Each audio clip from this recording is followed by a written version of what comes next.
have our ink here. I am just going to open her up. And I have a little stamp. I'm just gonna test it and see what the color looks like. See if I can figure out what kind of ink it is. I'm gonna assume it's dye ink, but I don't actually know, so. Ink up my stamp, see how juicy it is. Doesn't seem very juicy, but it's okay as long as it's stamped. It doesn't need to be particularly juicy. Okay, it's a very light gray. I do have a stamp that I like to use for Christmas cards. It is a SPELLBINDERS 3D shading stamp. Let me see how it looks with this ink. It looks great with black ink. I wonder how it would look with gray. This might be our image. Oh boy, it's gonna be fun covering this whole thing in ink.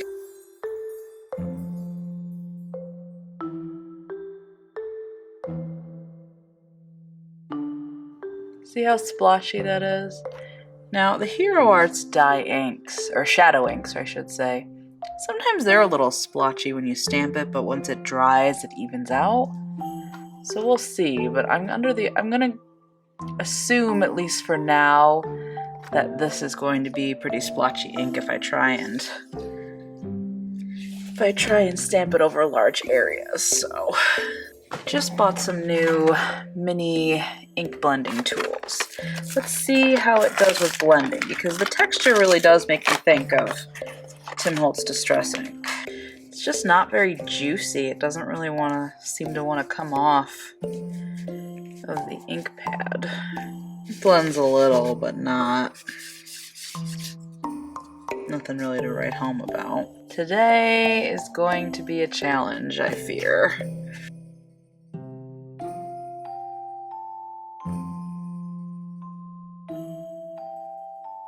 Alright, so doesn't blend very well, doesn't stamp very well. How does it go straight to paper? Alright, that makes kind of a fun texture. Does it react with water? That's a good question. A mini mister from Stampin' Up. Let me see if water does anything to it.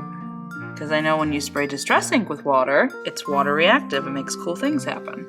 This doesn't really look like cool things are happening, but let's wait for it to dry before we make a judgment.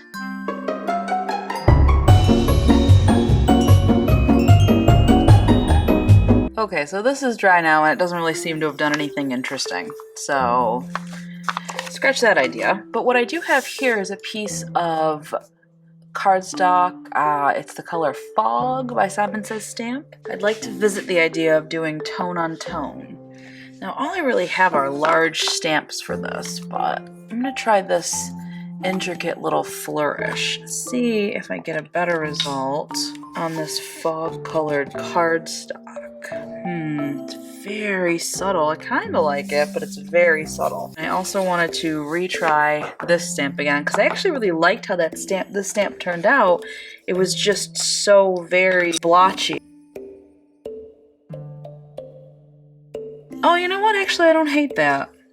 I know that it's blotchy, but on this gray card, it doesn't look so bad as it did on the white card. The white card, it wasn't very cute. Let me cut this out. I'll be right back.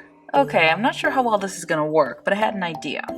So I have this Christmas Pine Stampin' Up stamp set with matching coordinating dies. So these are the Pretty Pines Thinlits, and in this set are layering stamps. And I was thinking maybe I'll see how this ink does layering up. Maybe it can get that detail for me.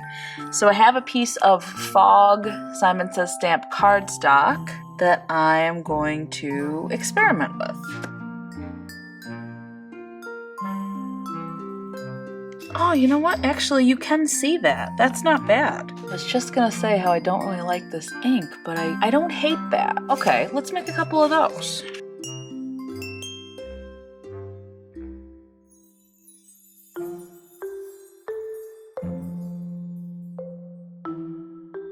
And now I'm gonna use the coordinating die to cut these little guys out. Okay, I'm kind of having a hard time theming this card around this ink. Just not satisfied with any of the ideas I'm coming up with, but I have here a piece of Slate, Simon Says Stamp cardstock, slate gray, and I think I'm gonna cut out some of these pine needles that are also in this die set and see how those look with these pine cones. Alright, so I cut out a few of those. This is what I have so far. That and of course the panel I already stamped. Let me go get a card base. Okay, this is a card base made of that same Simon Says Stamp Slate Gray cardstock that I die cut these evergreen boughs out of. It is cut at 5.5 and scored at 4 1/4 for an A2 card, and I will just fold it. Oh, that looks kind of good with the branches sort of parted around the deer. Then these blend in with the background, which I don't love. All right, I'm gonna go make a 4 by 5 1/4 mat. I'll be right back. Well, I don't hate how it's looking so far. Okay, so what if I cut it with an oval die like this? That would create more interest, right?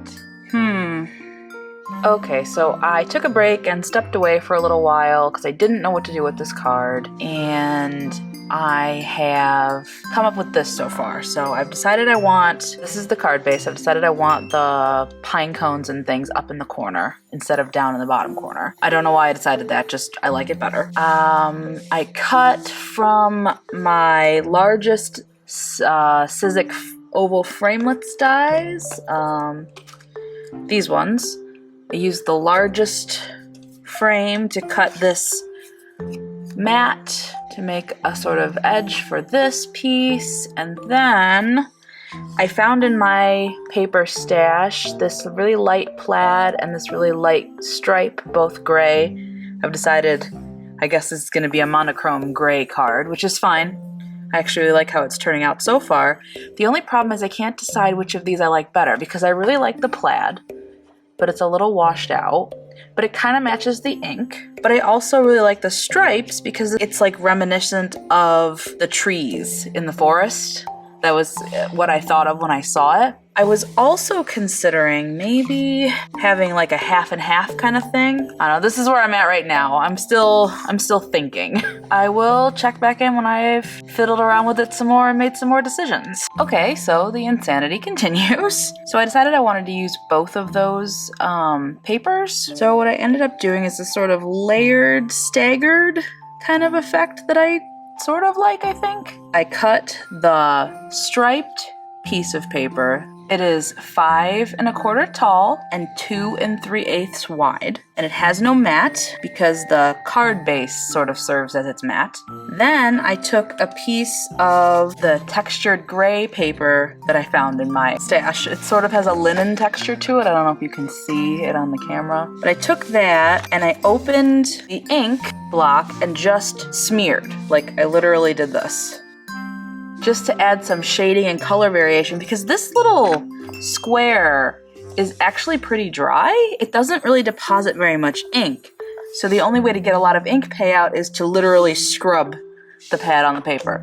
So I did that, and I cut that gray piece that I inked 3 inches wide by 5 inches tall, and then I cut the plaid paper to go on top of it at 2 3/4 inches and 4 3/4 inches. It's a lot of layering, I know. I also have, to go on the inside, a piece of that fog gray cardstock that I stamped the pine cones on and stamped my image on. Cut 2 4 by 5 1/4. So this stamp set comes with 'Tis the Season and Season of Joy. I want it to say 'Tis the Season, comma, the Season of Joy. First, I'm going to line up my stamp on the grid line on my acrylic block. And I'm going to get my T ruler and I'm going to mark a straight line. In fact, I'm gonna mark 2 straight lines. I'm gonna find the center, mark a line there. We'll zoom in so you can see a little better, because I know it's probably gray on gray on gray. It's very light, and I'm sure it's difficult to see. Okay, first thing I'm gonna do is erase the center line a little bit so I can stamp over it if I need to, and it won't be trapped under the ink, so I can never erase it again. Stamping ink is kind of like watercolor in that regard. If you get it over it, sometimes it's impossible or very nearly impossible to erase pencil lines, so. Now, I want to stamp the word the.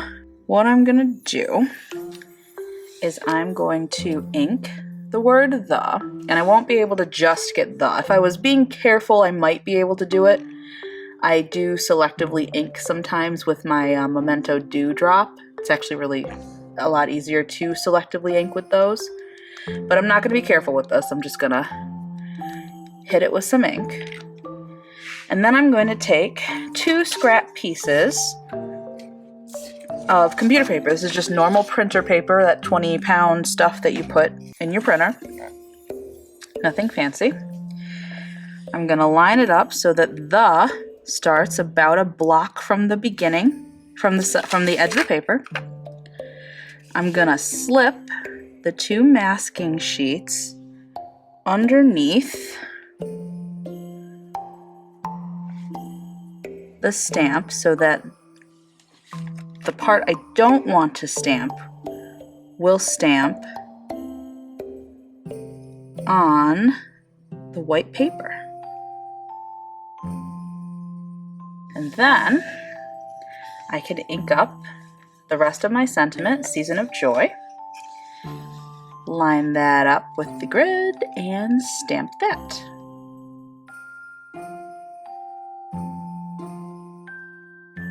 And there it is.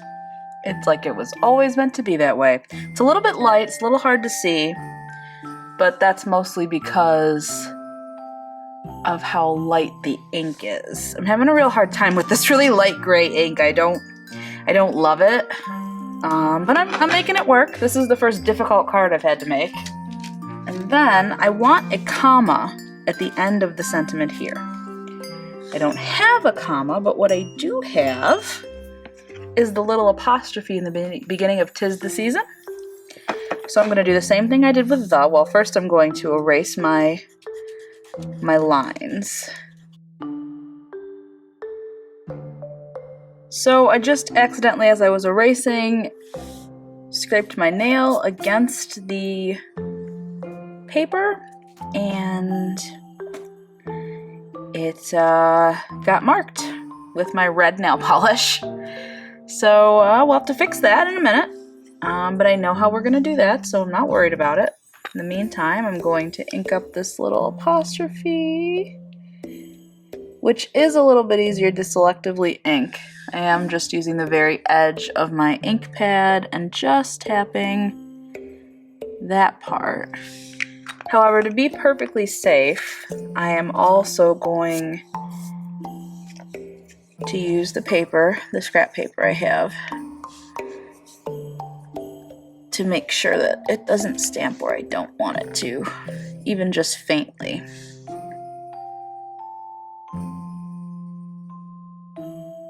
This is me getting very particular. I would actually like that to be a semicolon. That's just the editor in me, because I was an English major in college. So in this stamp set, there are actually 2 holly berries. And if I ink one of those up, I can make the dot for a semicolon. This is me being extremely extra, by the way. This is absolutely unnecessary. But since I have the option, I'm going to do it, because I would prefer a semicolon.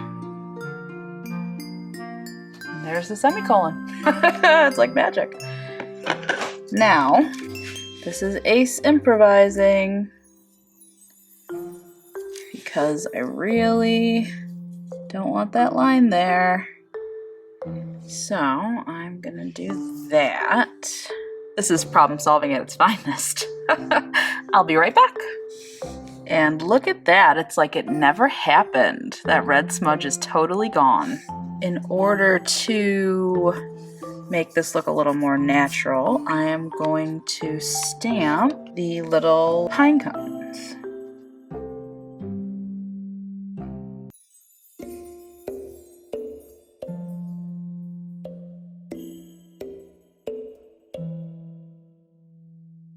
I don't know if you can see, but there is also another little tiny red smudge right there. I also would like to get rid of that. So please stand by one more time while I figure out how to arrange this and make another cut. Okay, so we got rid of nail polish mark number 2 with some more cleverly placed die cutting, if I do say so myself. And you'll notice I used the intricate little dies that also came in this set for the pine cones and cut out 2. I like them better than the stamping. They're a little more contrasty.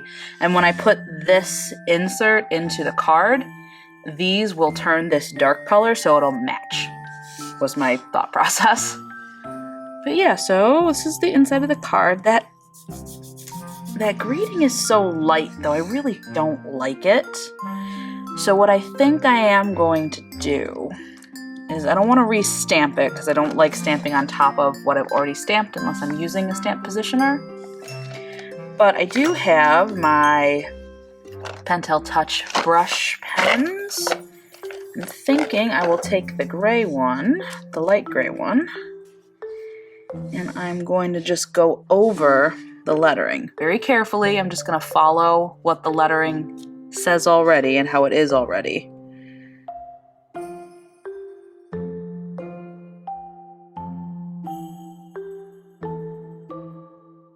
There. Actually, that went a lot better than I thought it would, and it does actually kind of match the slate gray color, so I actually like it. All right. Okay, so that's the inside done. Now we gotta worry about the front. I have all of these fun things, including the 2 pieces of that fog cardstock that we cut out of the inside. I thought they would look nice. They match everything. Nice matchy-matchy. So the first thing I'm gonna do is take all of the squares and the rectangles and mats and round the corners using my envelope punch board. You absolutely could use like a crocodile or something. If you have it, I do not have one. So, and I don't like how the sharp corners look because the main image is an oval. So I'm just gonna quickly round all the corners.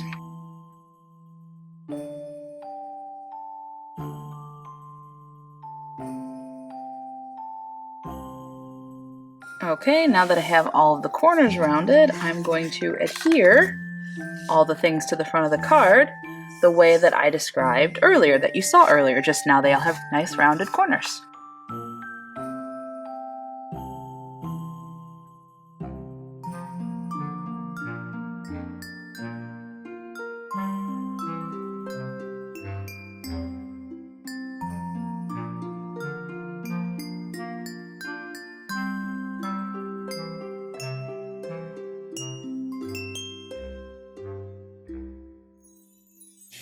All right, and that is my finished card for day 5. It's kind of, it looks simple, but it also looks complicated to me. I don't know. It looks a little plainer than I usually like. I don't dislike it. This ink was hard. This ink was definitely not my favorite supply because it was just so light and it didn't blend very well with a blending tool, and it just, I don't know. I think I like the monochrome card. And on the inside again we have "'Tis the season of joy." And we rescued it with the die cuts. But yeah, also I have here a matching envelope. I just glued a couple more die cuts onto it. And then did a little, you can't even see it, it's so light, a little bit of stamping for evergreen boughs to match sort of the inside. And yeah, it's just an ivory envelope. And that is it for day 5. I'm trying to do a variety of cards so they're not all similar, all the same. I'm trying to make each one unique. This is a more sort of traditionally, I guess, masculine card. I hate when people call things like masculine and feminine cards, but this is like a, I guess what you would call a masculine male card. So let me know what you think. Like if you like, subscribe for more card videos. Also, if you are watching this video before January 15th, 2021, please check out my 13 Days of Giftmas giveaway. Every day I normally upload a video during the month of December, which is every Sunday, Wednesday, and Saturday. I will be giving away a little gift package, and each day will be a surprise. It could be anything from sets of alcohol brush markers, to watercolors, to bullet journals, and all the things you need to get started using them for each thing. Check out the introduction video for details, and come back once in a while to see what you can win as the videos are released. And with that, the next card for my Craftstash Advent Calendar is finished. Check back in to see what we're using tomorrow.